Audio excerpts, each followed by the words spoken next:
Daith da, Ewi Nagan. Welcome to podcast number 117. So firstly, as usual, I'll do me weekly roundup. And since I spoke to you last, we have spent a lot of time actually at Glyn Valley Crematorium over the last week. We did have a trip down to Penmount end of last week, and then also Glyn Valley for dear Joe's funeral. I've known him well since they moved down here, really, from Manchester, and of course become really good mates with Dixie, his son. So we was close to the whole family, really. So that was a sad old job. And on Friday, we was up St. Q Church, or to give it its proper name, the Church of St. James the Great. And this was for Jim. Now, Jim, I've known pretty much forever. Going back a couple generations, I think Jim, he worked for the telephone engineers, I think putting up posts and everything. And I think it must have been his early days working for him was the final days for me Grampy working for him.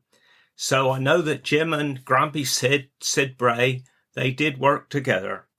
And we had a lovely service, really did. And I did put a photo on our RJ Bray Facebook page of his floral tribute, which was a red telephone. And it looked fantastic. Even had his old telephone number on when they first had a phone. So, and we were some lucky, really, because the weather wasn't too bad in the morning. But crumbs, it come in wet in the afternoon, I tell you. And then the Friday evening, I had the young farmers come around. We give them a little tour of the building, just talking about funerals and everything.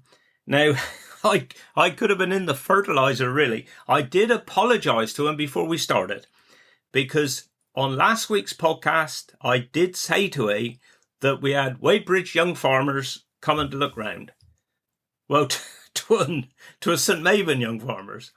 And that is just as bad, I would imagine, of calling an Arsenal fan a Tottenham fan. So I did apologise to him. I said, St. Mabon Young Farmers, one of the best clubs I've ever met. Which I got to be careful because I got a lot of family in Wadebridge Young Farmers.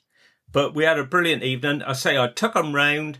We had all the lights on. And of course it coincided with the first night of Wadebridge late night shopping for Christmas. And they had a special guest, a celebrity, turning the lights on at 6:30. I did laugh because a few people put on Facebook, is that David Bray? Well, no tin. 'Twas somebody a lot more famous than me. 'Twas Paul Ainsworth. And the only thing that I was concerned with was that because I had all the lights on there for the young farmers going round, I was afraid that people going late night shopping would think that perhaps we was open and maybe given special offers for late night shopping, but we wouldn't, and thankfully nobody did come in. But I did, it did cross me mind a bit there for a while with all the lights on. And then for the rest of the weekend, I pretty much worked all weekend. Did get a chance to do a little run, but lots of paperwork and I had a few call outs as well. So I worked pretty much all the weekend. And then this week, we've spent most of our time at Glyn Valley. On Tuesday, actually, I did have a free day, which I did manage to do a bit of paperwork. And in the morning, I popped up to see Ken Miller, and we got his first part of his interview in a minute. And I did pop to see his next door neighbour, Tegwin. And dear of her, she's up for a podcast too. So in a few weeks' time, I'll be popping up to see her. And hopefully all will be well and we will do a podcast. Although, like I've said before, a lot of our services were at the crematorium, they're all completely different. And we had the tragic funeral of Fergus this week. And there was a fantastic turnout. And I think he would have loved it because he arrived in the split screen camper van. And I'm sure he would have really appreciated that. Today, we was at a different location, one that we've been a few times, but not that many, because 'tis quite a long way away. And that's the Penwith woodland burial site. Now that's down at Drift, which is a little village just the other side of Penzance. And then just as you're going into Drift, you turn left. And it's about a mile down there on the left-hand side. And I did put a photo on our work Facebook page, just to give you an idea of what 'tis like. I don't know if I've spoken about it before. No, I might have, but it did start its life as the pet crematorium. And then I think they did start burying horses down there, if I'm right. I'm not 100% sure of that, but it has progressed, and now it is a natural burial ground. And what happens is you'll do the burial, you ain't allowed a big headstone, you can have a little plaque, but then they'll plant a tree. So as the years go on, the trees will grow and 'twill be like a real beautiful natural woodland. And we was down there today. 'Twas quite a sad occasion for our family, because 'twas the last surviving cousin of Mother's on the Lockett side of the family. So now Mother is the last one, really. The Locketts, they were a big family. I think I might have spoke about them before. And they all come from Bethel, out near, well, it was near St Austell, but of course St Austell swallowed it all up now. And of course my gran was a Lockett. And Sandra, whose funeral we did have today, would have been my gran's brother's daughter. So, Sandra was, I say, cousin to Mother, and now 'tis Mother is just the last one of that generation of the Lockett family. But 'twas a sad occasion, but 'tis like all funerals, 'tis such a mixture of emotions, because you get to meet up with your family again. And 'twas lovely to see everyone. We've had a sad year, really. There's a few of the Lockett family have gone on, and but it was lovely. There was parts of our family there, so my proper cousins, and then Mother's cousins' children. So I'm never sure what that is. Is that second cousins or first cousin once removed? I'm never too sure. But basically, there was about 25 to 30 of us there, and I would say 25 of us was related to me. And you say it was lovely to meet them, but 'twas a sad do. But 'twas lovely. We had the service. They got a little kind of, I wouldn't say it is a hut. I don't know. It's a wood building, and they got benches there they put out. So we had Sandra's coffin there in the little, I'll call it a hut. And then you come out, and then we put on a big wheeled bier, because 'tis quite slippy, as you can imagine, because 'tis all natural. There's no gravel or tarmac. You can go in up through the woodland. So they got this bier, which was lovely. And then we did the burial. But like I say, I did put a photo on our Facebook page, just so you can get an idea of what 'tis like. So there we are. And then obviously our bearers went down with us today. So I did treat them to a pasty on the way back before we got home. So we stopped, I think it was Long Rock, I think the place was called. They're just outside Penzance, where we got the pasties. And 'twas Lavenders was the company. And 'twas quite nice, actually, because you go in, and then right in front of you, the doors open, and you see the staff there making the pasties. And then you just bear to the right, and then you order them.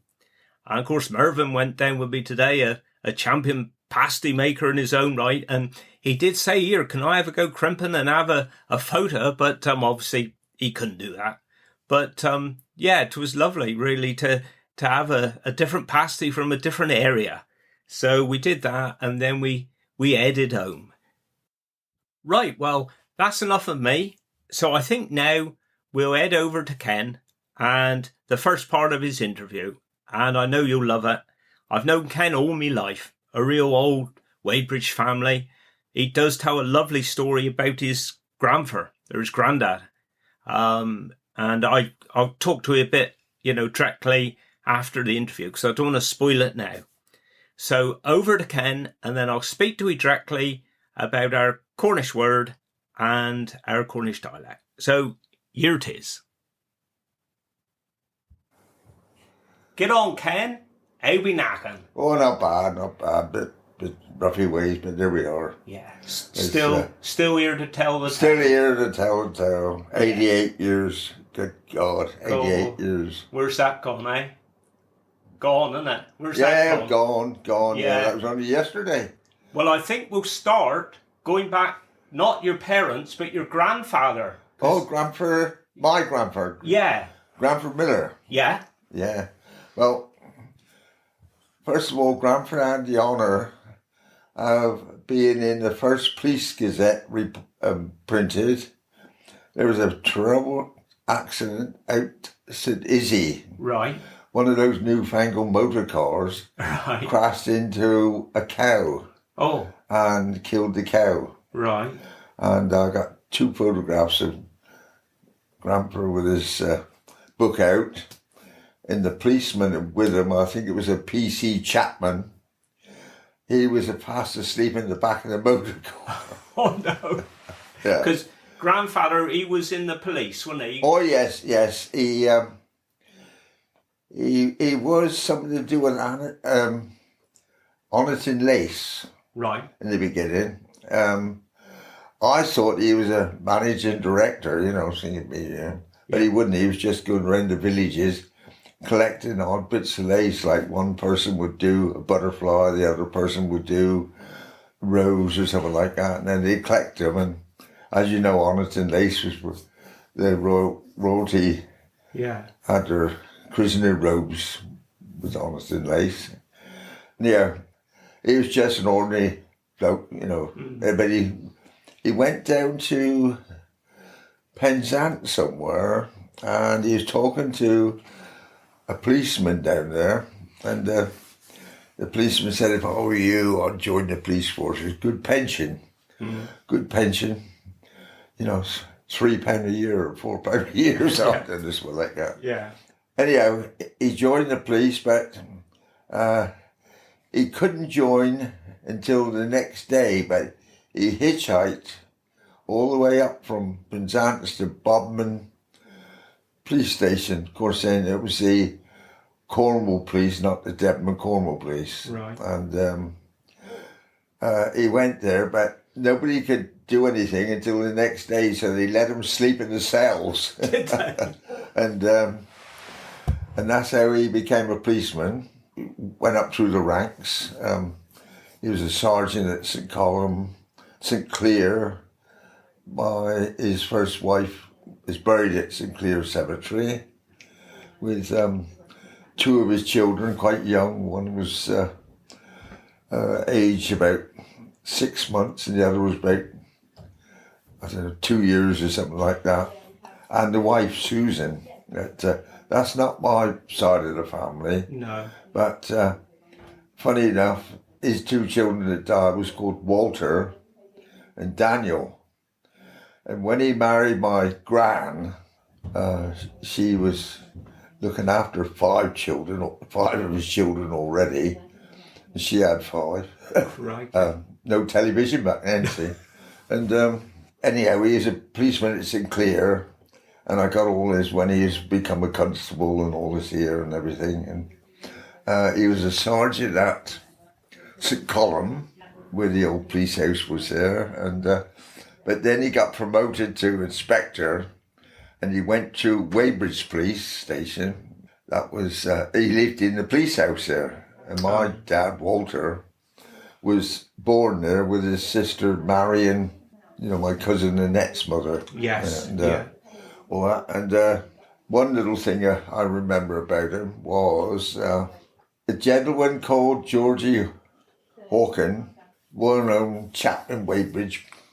He was caught pinching rabbits. He was took into the police station, and my grandfather said, George, do you want my punishment or the courts? He said, I'll have yours, Inspector, which was a caning back then. Grandfather could do a bit of caning. And as he told him off, and as he went out the door, he said, here, take these with you. And he let them have the rabbits, Yeah. And Georgie said he was a gentleman. He was a gentleman. And then the last bit of grandpa, really, he retired at I think it was 1907, and he lived till 1947. At the time, he was one of the longest retired policemen about. And in the Second World War, Crone Manor, as you go towards Bodmin, on that bend, there were people that lived in there had German origin, I think. And of course, back in the Second World War, anybody that German thing, they used to, I don't know, put them into a safe place so they couldn't do any damage. And Grandfather, being an ex-policeman, was asked to go there and be to look after the place until the end of the war. So that was that. And then in 1947 he died and buried up St. Braille, Eglisel, sorry, Eglisel. Yeah. So that's Grandad. And then father. My father? Yeah. Father Walter, well, he was the only bookie in Weybridge. In his office, he used to be up to Molesworth. Right. And they used to come in and book for like the Derby or Grand National and pay 1 6 old money, or 2 shilling each way. I remember him taking the bets, but he was an agent for some betting office in St Austell. His code was Monument, and he used to send all there to them, And anyhow, Walter in the war, they didn't send him away, but he had to do war duty in bombing barracks. And I remember I went in there once as a kid, Walter used to do the carpentry and repairs to all the barracks, all over the county really, different places. And one day he came out of bombing barracks, and I think they was being guarded by Americans then somehow, I don't know. And he was coming out with this wheelbarrow full of straw, and wooden wheelbarrow, and they searched the straw, no nothing. He carried on, and 2 or 3 weeks later he came out with another wheelbarrow full of straw, and they searched, and he's all right, And they thought he wanted the straw, but he was making wheelbarrows on the quiet and flogging them in there, but they thought he was pinching the straw. Yeah. So then he was mustered into the Weybridge Home Guard.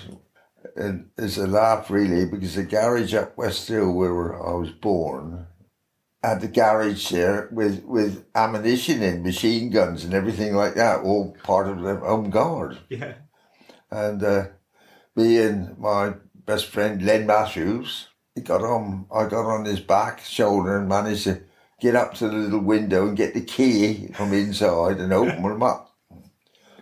Of course, after about half an hour, my old man came down and looking for us, and there we were in this garage full of Home Guard ammunition, hand grenades and stuff like that, deadly at the time. Yeah. And he caught us trying to feed these bullets into this machine gun thing. He gave us hell. Yeah. And another time, down the bottom of West Hill, right opposite where you turn into, what's the place opposite? Boys' School, little turn in there. And the top one was Elmsley Road. Westerns. Western Road. Yeah. Just above that, where Pete Collett built his bungalow, that was gardens. There was no Western Road, Right. When we had the only bomb drop in Weybridge, this German bomber come over and dropped his bombs up towards Bologna, around Frank Pierce's place. Yeah. And I think all he killed was a cow or something. But the Home Guard was turned out, and they had this big, 4-inch gun, you call it? 4-inch. Big gun with tripods and that. And they were loading it and firing up in the air, Man, this was about 15 or 20 minutes after the plane flew over. And they only done it for an exercise, I think. Captain Wolford in the big house opposite, all in command, and Ted Hooper was sergeant, and all the Weybridge. Yeah. Charlie from over at White Rock, Big Charlie. Oh, Charlie Richards. Charlie Richards was in it and all that. All local. But anyhow, there's firing up all this here, and if anybody thought about it, the German must have landed in Germany again and having his breakfast. Because Father was Undertaker in town, wasn't Yes. Yeah. Back then, when he was Undertaker, he had to be a carpenter as well, you know, because one job wouldn't be good enough for another job, so he had the two together. And I remember many a time making these coffins up behind Central House there, where the houses come across the bridge with a blue front now. Yes. Central House. And we'd be making this here with an old oil lamp blowing away, you know, getting it all ready and polishing it all up, everything. And he had a busy time back before, I don't think I was born then, but they had a big polio epidemic here, if you remember rightly, you know, all over the country, I think. Yeah. And he had a lot of young children and that died, you know, quite upsetting, I suppose. You know? Yeah, because there was no chapels of rest back then, was there? No. The bodies were kept in the house. Yeah, it's just that place down Undercliff there. Yeah. You know, the old place down there, they used to put them, didn't they? Yeah, that's right. Yeah. Yeah, so that's that news. One news when he was in the Home Guard, they went down Palmara there, and opposite the car park, the Cattleman's car park, there's a telegraph pole, and it was quite dark. Of course, you had to have the street lights out, see with the wall, right? And somebody shone a torch up there, and just see this shape up the pole. And Captain Wolford gave the command, you know, come down or I'll fire, we'll fire. And after many, many warnings, they fired at this object up there, and come to find out it was a transformer. Oh, no. And how it still worked, I don't know, but that was one of the big things. It was too dark, you know. And you said that the Americans was down Trevelyan? Oh, yes. Americans down in Trevelyan were I think it was the 8th Army, and they were the boat division, and there's a slipway down there now made of concrete somewhere under the mud. Mm-hmm. It goes right out in the river, a big wide slipway, but it's covered in mud now. Mm-hmm. They used to launch small landing craft boats, and you could hear these sometimes coming up the river doing a test, you know, come up with the tide up, you know, and I remember that. Oh, and of course the Americans were down at the cattle market, bivouacked in tents and that, and there was 2 chaps down there, one from a black man and one was a white man from New York, one was from Tennessee or something. And my gran that lived in number 4 Riversdale used to bring him in every Sunday, and they have tea in the front room, you know, which was an honour really, because you only use the front room for visitors, you know. Even us wouldn't allow to play in there, like, you know.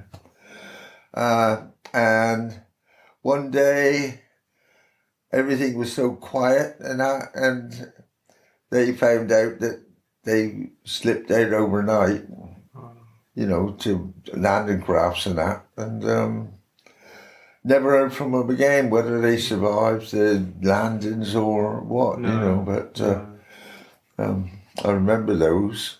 One was called Toby. I don't know what the other one was called.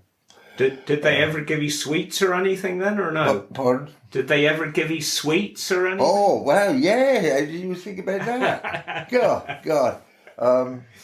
Up at Westerland's house, that was the army headquarters, one of them.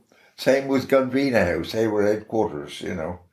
And as boys, we used to hang around outside. There used to be like double doors facing the pavement once, and like garages or something. And I remember we'd outside hanging around looking. They used to give us sweets and stuff like this. See? And out come this American. He said, "My friend is inside on duty, but he said, take these boxes of candy out and give them to Graham." I won't say his last name, just Graham. Yeah. And nobody answered. Of course, I knew Graham was not there, so I said, "I'm called Graham." All right, yes, you can have this. And, "Oh, thank you very much." Of course, me and my best friend Len, we went up around the corner and we had 2 or 3 boxes of candy, but the candy wouldn't taste like the English ones. It's more sweet, you know, just... Yeah. Was your mother, what was her maiden name? Was she local to the town? Yes. Yeah. Oh, she was more local than father, really. She lived down Palmyra Village. Right. She was called Truscott. We still got a Truscott in Weybridge, Dave Truscott. Yeah. His relation, see. When she was born, they thought she was dead, you know. So the nurses just put her back into a bowl on the table and concentrated on Granny, they would call them, you know. Yeah. But luckily Mum come around and I'm here. Yeah. I had the big floods down there. Floods went up halfway up a piano she had, I remember.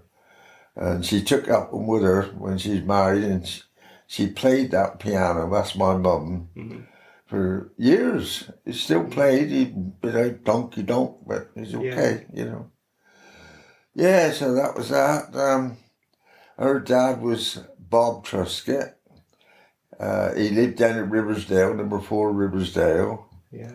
Bob worked in the foundry there by where the pawn shop is now. All right. That was a moulding shop, and he was a foreman in the moulding shop. Used to mould things, and then used to pour the stuff in, I suppose, the iron and that. And, so that was that. Bob died quite young. Oh, he was 66, 67. My grand died quite quick afterwards, like, you know, but that was in 1947. So Mum, Dad got married and we went up to Westhill, Sylvine up there. There's 2 garages up there. A semi-detached bungalow. One was called Up Along, one was called Down Along. Right. Which the garages back in those days, 1935 or something, the only people that had cars was like bank managers and rich people like that. And that's why there was 2 garages there, but now there's several garages there. But and the other next door was a gentleman called Alec Wills lived in there. And Wills's cattle lorries and that, if anybody remember, you know. Yeah. Yeah, so that's that one. So when was you born, and where was you born to? Oh, I was born quite young, really. I was born in Sylvine, Westhill up there. There was no such thing as going to hospital back then to be born. Get the old nurse there, you know. Nurse Doherty got me into life, and I met her later on at St Mirren, where she was a district nurse there. Of course, back in those days, nurses used to have a council house amongst the group, you know, and they supplied to them like policemen did. And I went there to do some decoration and found it was poor old Nurse Doherty, and she was just about to leave to go back to Ireland, you know, but it was nice seeing her again, but... Yeah. She remembers me, she said, but I don't think so. And Sister Trixie come along? Trixie? Trixie, yeah. Trixie came along. She, 5 years later. One thing about Trixie, do you remember, well, you wouldn't remember, Dave, but they used to have the Eagle comic. Right. And this Eagle comic used to be delivered at the door, The Mekon and Dan Dare and all that was in it. Yeah. A lot of people remember that. So it got delivered. Of course, Trixie was the first one running up to the letterbox, and she had this, and I said, "Oh, that's mine. I want it." Of course, we started a bit of a squabble, as we always do, and mother come out and said, "Give it to her. Give it to her." I said, "No, give it to her." So she slapped me legs, and I gave it to her. And when Mum went around the corner again, I grabbed it again and tore it in half for temper. So, was Trixie her proper name, or is that a nickname or a shortened name? No. Well, I don't know really. Her grandparents, my granddad down at Palmyra there, he had a collie, like Lassie type collie. Yeah. And he called that one Trixie, but I'm not going to say anything about, because Trixie come along afterwards, but it might have been in memory of the collie, but I hope Trixie don't shoot me. Yeah. So, where did you go school then? Was that boys' school? Was that then? No, Lansdowne. Right. Mr. Rich. Mr. Rich was, he's so old, he was in the gold land rush in America once. He went out there as a young boy. Anita Singer was one of the, went to school with me, but Anita became one of the teachers up there. She was remember Mrs. Singer's band here? Yes. Everybody danced to Mrs. Singer's band. Yeah. Great, no records band. I went there at Lansdowne because there was too much traffic going across the bridge, like tanks and stuff like that. Mm. And they were worried that, something might happen. I don't know, I stayed there for all the time, but when I left school, I used to go up to boys' school and wait outside for my mates. Oh. This was up White Rock, of course, the school was, and I suppose I had the honour of having the cane more times than anybody else, but not to worry, got used to it. Who was your schoolmates then up Lansdowne? Did you? Like Gordon Rowe, all lots from Tilly Keat, Brian Chapman of the Jubilee Queen. He was there, Brian was. Margaret Ward and Jeffries. They were stunners then. Yeah. Lovely. Yeah. We was always after. I was caught coming out the girls' cloakroom window with the headmaster. Oh. Another cane. Not, I didn't worry. No. In the end, I managed to file the key to fit the office, and I pinched all his spare canes and threw them away. So did you stay there all of your schooling then? Yes. We used to have sports day Wednesdays, and we used to go all the way over playing fields, play cricket and stuff. And I used to make an excuse that, I'll stay home and do the garden in the school, right? You stay home, of course, everybody's gone. And as soon as they went, I used to go down to the cinema and go in for a matinee Wednesday afternoons. I think it was about 7 old p. I don't know what that is, 2.5p now, isn't it? So that was my education. Yeah. Most of my education, I knew what position I was. I was always about first or second to the bottom. Oh. So what age did he leave school then? Pardon? Did he leave school, 14 was he? Or? Yes, I think it was 14, yeah. Well, thank you, Ken. Proper job. I think that ends it nicely there. And then next week we start to talk about Ken's working life. So that was proper. Like I said before, the one thing that he did speak about was his granddad, and he was the police inspector, and he was obviously called to what they thought was the first road traffic accident in Cornwall, where a car hit a bullock and the bullock was killed. And Phil, that works for us, obviously he's a retired policeman, he did send me a couple of photos of it. Now, obviously Phil is quite an old age himself now, and I can't confirm or deny that it was actually Phil that took these photos. But they booty photos, I don't know if they copyrighted. I'm not sure if I can share them or no. But it's funny because one of the photos have got Ken's granddad there, and the police constable is actually lying in the back of the crashed car, and they're saying there he was asleep. Now, that was a P.C. Pomeroy. Now, I don't know if that's any relative of John Pomeroy or no here in Wadebridge. I know that he did have ancestors that were police. But it's funny, he's lying in the back of the car like he's sleeping. And then the second photo, you've actually got him, he woke up now. P.C. Pomeroy and Inspector Miller, they're there and they're looking at the dead bullock. But yeah, fantastic photos. But they say they reckon that was the first road traffic accident reported anyway in Cornwall. So I thought what I would do, my Cornish word of the week. Ken did speak a lot about his school days there. So I thought I would do the Cornish word for school, which isn't a lot different really to the English word. So obviously school, and it's skull. S-K-O-L. Skull.